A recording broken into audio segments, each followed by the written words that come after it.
despotismo ilustrado y reformismo. Bien, básicamente en este punto vamos a ver cuál es la ideología política que traen los Borbones a España y que se desarrolla principalmente con el mejor ejemplo de déspota ilustrado, de rey ilustrado de España, que es Carlos III. En primer lugar, vemos los principios básicos de la Ilustración y de esta nueva ideología de gobierno, y después veremos ya las reformas propias que hace el rey Carlos III en España. En fin, en primer lugar decir que la Ilustración es una corriente intelectual que surge en Europa en el siglo XVIII y que básicamente tiene como principios básicos el predominio de la razón por encima de la fe, es decir, el trabajo intelectual, filosófico y crítico por parte de los seres humanos por encima de la creencia ciega en la liturgia cristiana. Tiene también el concepto de monarquía absoluta por encima de absolutamente todos los poderes posibles, es decir, el rey y por tanto el Estado están por encima incluso de la Iglesia cristiana, también debe estar sometida a los reyes. Y, por último, la tolerancia religiosa en el sentido de que, dado que se identifica al cristianismo, a la fe ciega, como elemento retardante del progreso tecnológico, del progreso científico, los reyes ilustrados pretenden que la gente no obligatoriamente tenga que ser cristianos practicantes. ¿Significa esto que pueda haber en España musulmanes o judíos? No. La única religión permitida sigue siendo el cristianismo. Pero ahora también se va a permitir cierta forma primitiva de ateísmo, en el sentido de que los españoles no van a ser obligados, tanto como antes, a asistir a los oficios religiosos y ponerse bajo la influencia de la Iglesia. Si antes te saltaba un domingo de misa, se te miraba socialmente como un despojo, prácticamente como un hereje, ahora se intenta diluir un poco esa influencia de las costumbres cristianas hacia una vida civil más orientada a lo intelectual, o por ejemplo, a los reyes les viene mucho mejor que un burgués se dedique en casa a formarse y a hacer inventos tecnológicos o científicos antes de que se le vea en la iglesia, escuchando al cura. A eso nos referimos con la tolerancia religiosa. No es que se toleren religiones distintas al catolicismo, es que se tolera que la gente no sea demasiado practicante para que se dedique a otras labores más modernas y más productivas. En fin, más principios del despotismo ilustrado, o más bien su lema, es todo para el pueblo, pero sin el pueblo. ¿Qué significa este lema?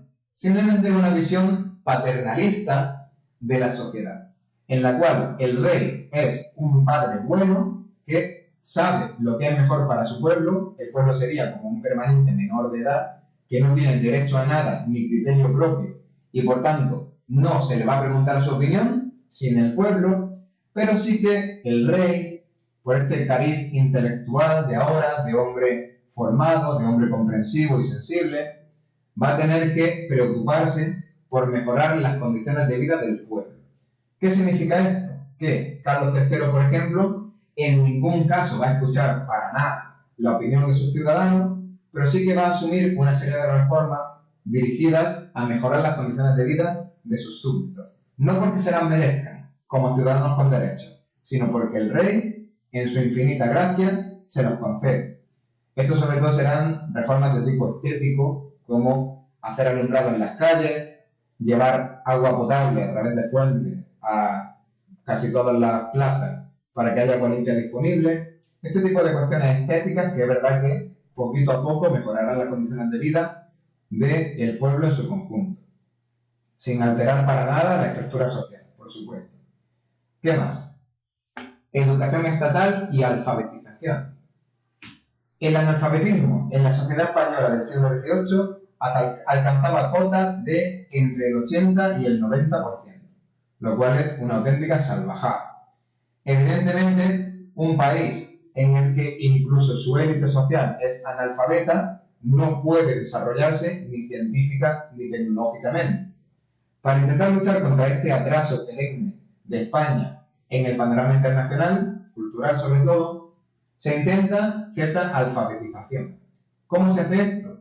Se van a crear algunas instituciones estatales para alfabetizar a la gente, pero sobre todo se empezará por la élite. Es decir, el rey se mostrará a sí mismo como un señor muy leído, racional, que escribe tratados de filosofía, entre otras cosas, y confiará en que primero la nobleza y luego la burguesía intente seguir ese ejemplo para alfabetizarse, modernizarse y estar al corriente de las nuevas tendencias tecnológicas y científicas. Yo digo yo que esto va a tener poco éxito, pero se intenta modernizar la sociedad española a través de ese ejemplo alfabetizador.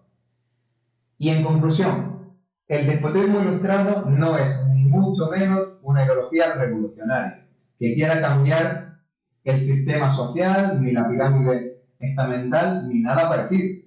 Los privilegiados siguen teniendo todos sus privilegios, aunque sometidos al rey, y los no privilegiados siguen sin ningún tipo de privilegio, manteniendo al resto con su trabajo.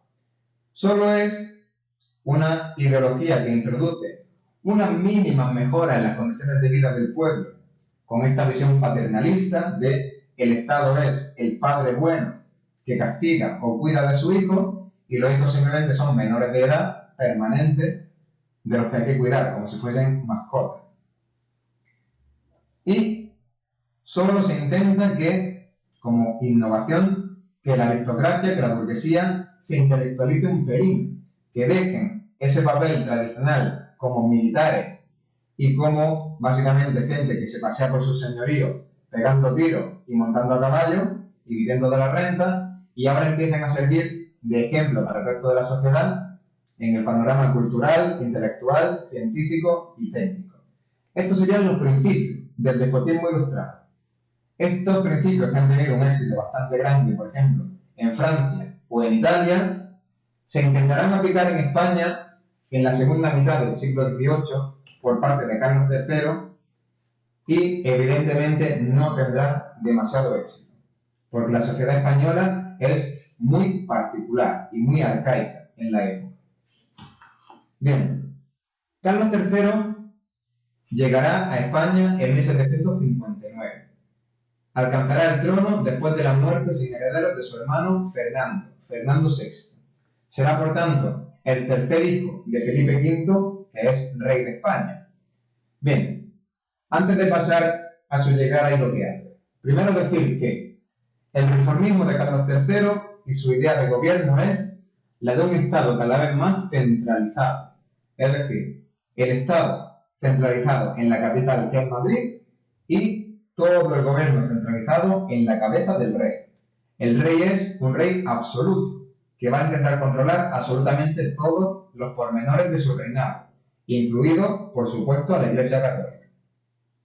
El rey se va a crear un culto a la personalidad del rey que lo pinta como el hombre ideal de la Ilustración, es decir, un soberano que se preocupa por su pueblo, que tiene una gran formación en historia, en filosofía, en leyes, que sabe cuáles son las decisiones que hay que tomar y que básicamente no comete errores.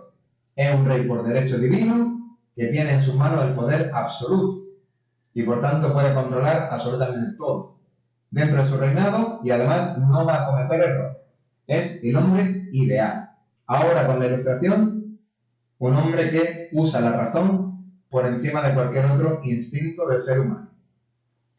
Y que, como digo, va a buscar el bienestar de sus súbditos a través de medidas, sobre todo, de urbanismo. A Carlos III se le llama el mejor alcalde porque modifica y moderniza bastante las calles en la ciudad de Madrid, y así se intentarán, mediante reformas pequeñitas y casi estéticas, mejorar poquito a poco las condiciones de vida, sobre todo en cuanto a higiene y a seguridad pública, luchando contra el crimen callejero. En fin, hablando concretamente ya de Carlos III, tenemos que decir que Carlos III ya era rey desde muy joven antes de llegar al trono español. Si recordáis, su padre Felipe V, a raíz del primer pacto de familia, empleó la influencia de los Borbones franceses y españoles para conseguir para el infante Carlos el trono de las dos Sicilias, es decir, Nápoles y Sicilia, en el sur italiano. En 1759, cuando el hermano de Carlos, Fernando VI, muere sin sucesión, se le ofrece a Carlos la opción de tomar el trono español. Ahora bien, no puede compaginar los dos tronos. Ya hemos dicho que para mantener el equilibrio continental que se acordó en el Tratado de Utrecht, España no puede unificarse con ningún otro reino, sea Francia, sea Italia, sea el que sea.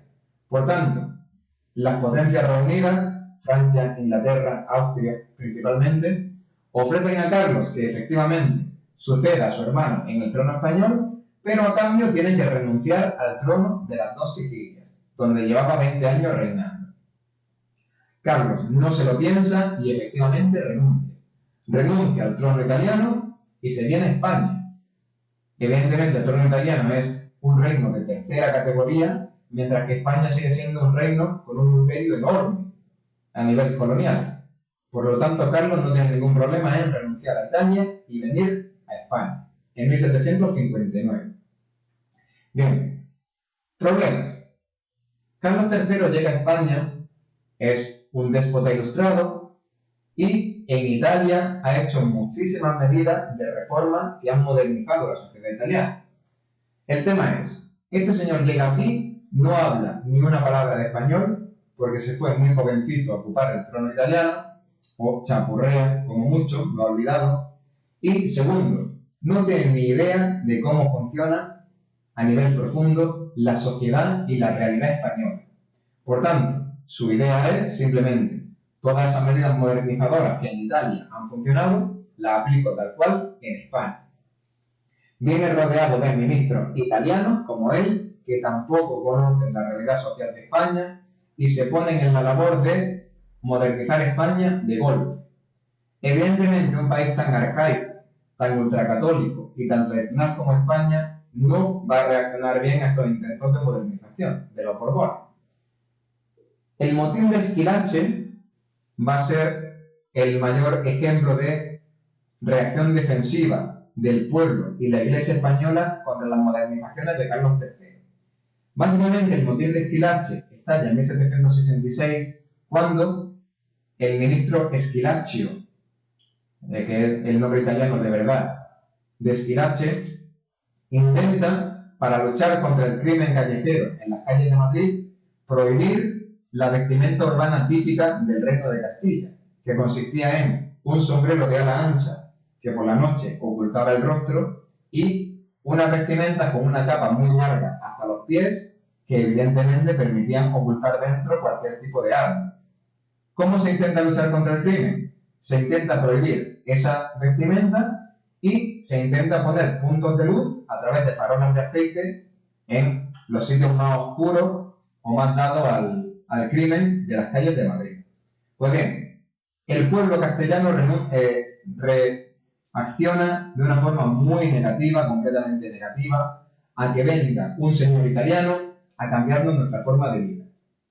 Alentado por la Iglesia Católica, esa Iglesia Católica a la que no le hace ninguna gracia el legalismo de los Borbones, ni que se luche contra las tradiciones españolas, el pueblo se echa a las calles en Madrid y en muchas otras ciudades y exige al rey que pare con tantas reformas.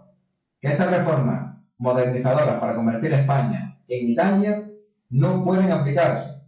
Total, el rey se da cuenta de que su desconocimiento de la realidad social de España le puede causar muchísimos problemas y actúa en consecuencia. ¿Cómo? Ya sabemos que el rey es el hombre ideal, por tanto, él no puede cometer errores. Este error de ir contra las tradiciones españolas demasiado ha sido de su ministro, Schillaci. Por tanto, el rey depone a su ministro Schillaci, depone también a todos sus ministros italianos y relaja muchísimo su ansia de reforma. Va a hacer reformas mucho más despacio, mucho más sutiles, para que una sociedad tan arcaica como la española las pueda aceptar progresivamente. Así que, después del motín de Squillace, esos ministros italianos son depuestos y el ritmo de reforma se relaja mucho. ¿Cómo? Se van a implantar solo reformas moderadas por parte de los novatores. Novatores es como se llama a los ministros ilustrados españoles, ahora sí, como Jovellanos, Floridablanca, el conde de Aranda, nobles intelectuales que saben leer y escribir y que tienen intereses en el razonamiento, igual que el rey Carlos III, que son los que sustituyen a los italianos en el gobierno de Carlos III. Estos señores, los novatores, básicamente la palabra italiana para innovadores, estos señores sí que conocen la realidad social de España y saben hasta dónde se puede llegar en el ritmo de reformas. Básicamente, las reformas de los novatores van a girar en torno a unos cuantos puntos clave. En primer lugar, el tema religioso. Carlos III va a continuar con el regalismo, con el control de la Iglesia Católica por parte de la corona borbónica. ¿Cómo? Con la expulsión de los jesuitas, de la que ya hablamos, con la limitación de la Inquisición. Ya se prohíben los autos de fe por los cuales la Inquisición quemaba herejes. ¿Por qué se prohíbe? Pues simplemente porque la Inquisición, con su persecución de cualquier intelectual extranjero o de cualquier científico, ralentizaba muchísimo el desarrollo científico y técnico de España. Ahora se limita su papel, se prohíben los autos de fe. No se suprime porque al rey le interesa seguir contando con ese brazo político disfrazado de religiosidad por si necesita quitarse algún rival personal del medio, pero sí que se limita muchísimo su influencia sobre la sociedad, prohibiendo los grandes autos de fe de quema de gente. Y también, aparte de todo esto, bueno, se suprimen algunas fiestas en el sentido de que se intenta hacer que las fiestas que le encantan a los españoles y que en el calendario católico son súper abundantes, a día de hoy, por ejemplo, todas las fiestas locales de cualquier sitio, como la Virgen del Rosario, tienen un nombre católico. Se intentan crear fiestas de tipo laico, por ejemplo, el Día de la Hispanidad, el 12 de octubre, sigue siendo una fiesta nacional, pero ya se le quita esa asociación con la tradición católica y se hace una tradición más de tipo laico, estatal, etc. En fin, ¿qué más? En cuanto a reformas económicas, se va a crear la primera Lotería Nacional de España, en 1763. ¿Qué es la Lotería Nacional? Básicamente es una forma de la que el trono, el Estado, puede ganar muchísimo dinero incitando a la gente, por así decirlo, a la ludopatía, al juego. El Estado, pongamos que por ejemplo va a repartir premios en la lotería por valor de 100 millones de pesetas, no son pesetas en la época, pero por decirlo así, o 100 millones de euros, y se embolsa a través del pago de participaciones 1.000, 2.000 millones. O sea que la lotería supone un ingreso enorme para el Estado, simplemente aprovechándose de la afición del pueblo por el juego, por el azar. Y si se crea la primera Lotería Nacional, se crea también la primera Banca Nacional, el Banco Nacional de San Carlos. ¿Para qué sirve el Banco Nacional de San Carlos? Simplemente, si el Estado quiere que los burgueses inviertan dinero en industria y en comercio moderno, alguien tiene que darle financiación, porque las grandes fortunas las tienen los nobles y los nobles no quieren ni oír hablar de industria ni de comercio. Son labores indignas para ellos. Ellos viven de sus rentas, de sus tierras. Son los burgueses los que tienen que aspirar a invertir en industria o a ampliar sus flotas comerciales. Para eso, para apoyar esa labor modernizadora de la economía, el Estado crea el Banco Nacional de San Carlos. Van a prestar dinero a los burgueses y a cambio, evidentemente, van a recuperar intereses a la vez que, supuestamente, deseablemente, se desarrolla la economía española hacia la industrialización y la modernidad. En fin, ¿qué más?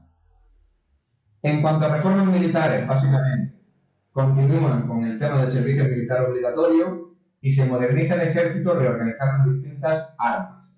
¿Qué significa distintas armas? Pues distintos cuerpos del ejército, cada uno con su oficialidad y buscando que el entrenamiento de los soldados sea mucho más efectivo y más moderno. Por ejemplo, se crea el arma de infantería, el arma de caballería, el arma de infantería de marina, el arma de artillería, entendiendo que lo que va a decidir las batallas en el futuro van a ser la potencia de fuego, y el arma de zapadores. Los zapadores son los ingenieros militares, los que construyen las trincheras, los que construyen o vuelan los puentes y los que minan y asaltan las fortificaciones enemigas. Se crean armas diferenciadas para que el ejército no funcione ahora simplemente como un batiburrillo que actúa de golpe en una dirección o en otra según decidan sus oficiales nobles. Ahora, cada cuerpo del ejército conoce perfectamente sus funciones y funciona de una forma más eficiente y más moderna. Y por último, en cuanto a reformas de tipo social, ya decimos que la estructura de la sociedad estamental del antiguo régimen no se va a tocar lo más mínimo, pero sí que es verdad que el Estado intenta hacer un cambio de mentalidad en la gente. ¿Cómo? Intentando dotar de prestigio a la ciencia y la industria. ¿Qué significa esto?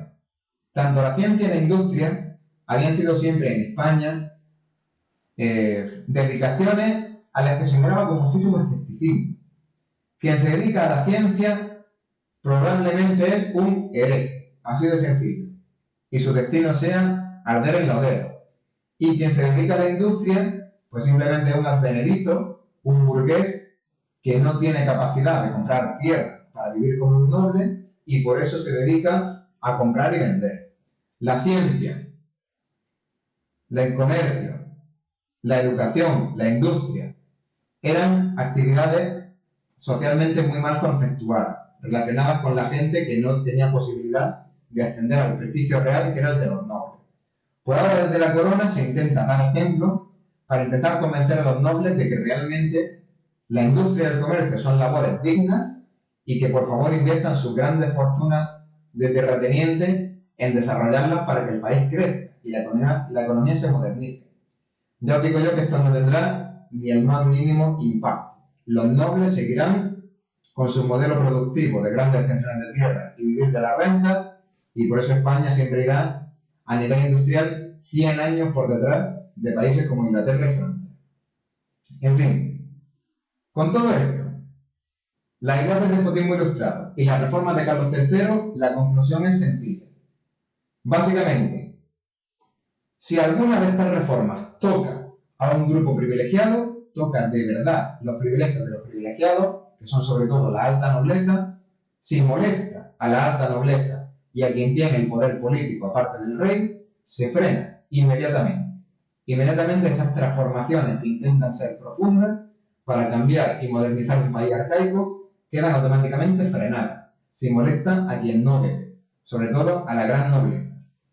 Pues bien, esto va a hacer que, básicamente, Carlos III coja en 1759 el trono de uno de los países más atrasados de Europa y lo deje a su muerte en 1788 como uno de los países más atrasados de Europa. Toda esta política reformista tendrá un impacto muy débil en la realidad española. Por eso continuaremos siendo, a pesar del reformismo, de los déspotas ilustrados, un país eminentemente atrasado en casi todo. En fin, hasta aquí en cuanto a la ilustración y el reformismo en España.